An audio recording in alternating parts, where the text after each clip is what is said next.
भारत दुनिया की सबसे तेजी से बढ़ती बड़ी अर्थव्यवस्थाओं में शामिल है, लेकिन आईएमएफ ने दो ऐसे जोखिम गिनाए हैं जो इस रफ्तार पर ब्रेक लगा सकते हैं। सवाल यह है कि क्या महंगाई और जीडीपी दोनों पर दबाव बढ़ने वाला है।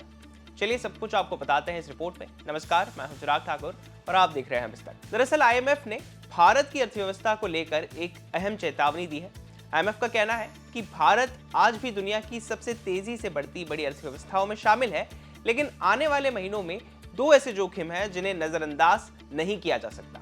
पहला है पश्चिम एशिया में बढ़ता भू राजनीतिक तनाव और दूसरा है सामान्य से कमजोर मानसून। अगर ये दोनों जोखिम एक साथ बढ़ते हैं तो इसका असर सिर्फ जीडीपी तक सीमित नहीं रहेगा, बल्कि महंगाई, पेट्रोल डीजल की कीमतें, कंपनियों की लागत और आम लोगों के घरेलू बजट तक दिखाई दे सकता है। आईएमएफ ने वित्त वर्ष 2026-27 के लिए भारत की जीडीपी ग्रोथ का अनुमान 6.4% रखा है। हालांकि ये पहले के अनुमान से 0.1% अंक कम है।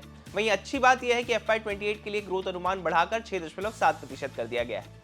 यानी आईएमएफ को भारत की लंबी अवधि की आर्थिक कहानी पर भरोसा है। लेकिन फिलहाल कुछ बाहरी चुनौतियों पर नजर रखने की सलाह दी गई है। अब बात करते हैं पहले खतरे की। भारत अपनी जरूरत का करीब 80% कच्चा तेल विदेशों से आयात करता है। ऐसे में अगर मिडिल ईस्ट में तनाव बढ़ता है और कच्चे तेल की कीमतें तेजी से ऊपर जाती हैं तो भारत का इंपोर्ट बिल बढ़ सकता है। इसका असर पेट्रोल और डीजल की कीमतों पर पड़ सकता है। ट्रांसपोर्ट महंगा होगा तो सामान ढोने की लागत बढ़ेगी, कंपनियों का खर्च बढ़ेगा और आखिरकार इसका बोझ आम उपभोक्ताओं पर भी आ सकता है। यानी कि महंगा तेल सिर्फ गाड़ियों की टंकी भरने का खर्च नहीं बढ़ाता, बल्कि पूरी अर्थव्यवस्था की रफ्तार और महंगाई दोनों को प्रभावित करता है। अब बात करते हैं दूसरे खतरे की, यानी कि मॉनसून की। भारत की बड़ी आबादी आज भी खेती और ग्रामीण अर्थव्यवस्था पर निर्भर है। अगर इस साल अल-नीनो के असर से बारिश सामान्य से कम रहती है तो कृषि उत्पादन प्रभावित हो सकता है। खेतों में कम पैदावार का असर सीधे खाद्यान्न की कीमतों पर दिख सकता है। ग्रामीण इलाकों में आय और मांग कमजोर पड़ सकती है, जिसका असर एफएमसीजी से लेकर ऑटो और कई दूसरे सेक्टरों पर भी पड़ सकता है। यानी कमजोर मॉनसून सिर्फ किसानों की समस्या नहीं, बल्कि पूरे आर्थिक तंत्र के लिए एक बड़ी चुनौती बन सकता है। हालांकि तस्वीर का दूसरा पहलू भी है। आईएमएफ का मानना है कि भारत के पास कई मजबूत आधार हैं जो अर्थव्यवस्था को सहारा देते हैं। देश में इंफ्रास्ट्रक्चर पर लगातार निवेश हो रहा है, डिजिटल इकोनॉमी तेजी से बढ़ रही है, मैन्युफैक्चरिंग को बढ़ावा मिल रहा है और निवेश का माहौल भी मजबूत बना हुआ है। यही वजह है कि संस्था ने भारत के मीडियम टर्म आउटलुक को सकारात्मक रखा है।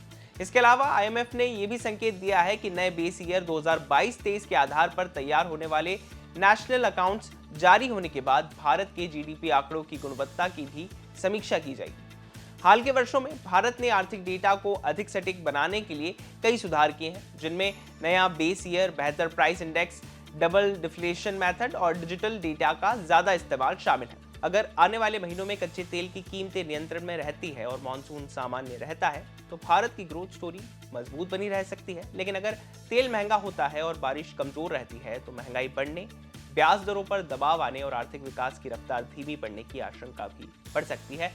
इसलिए आने वाले महीनों में दो चीजों पर सबसे ज्यादा नजर रहेगी। पहली, मिडिल ईस्ट में हालात कैसे बदलते हैं और कच्चे तेल की कीमतें किस दिशा में जाती है। दूसरा, मॉनसून का प्रदर्शन कैसा रहता है। यही दोनों फैक्टर तय करेंगे कि भारत की अर्थव्यवस्था अपनी मौजूदा रफ्तार बनाए रख पाती है या फिर उसे कुछ समय के लिए चुनौतियों का सामना करना पड़ सकता है।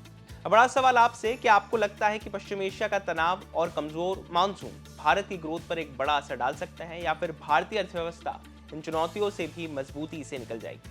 अपनी राय हमें कमेंट सेक्शन में जरूर दें और बिजनेस से जुड़ी बाकी तमाम खबरों के लिए आप देखते रहिए विस्तार।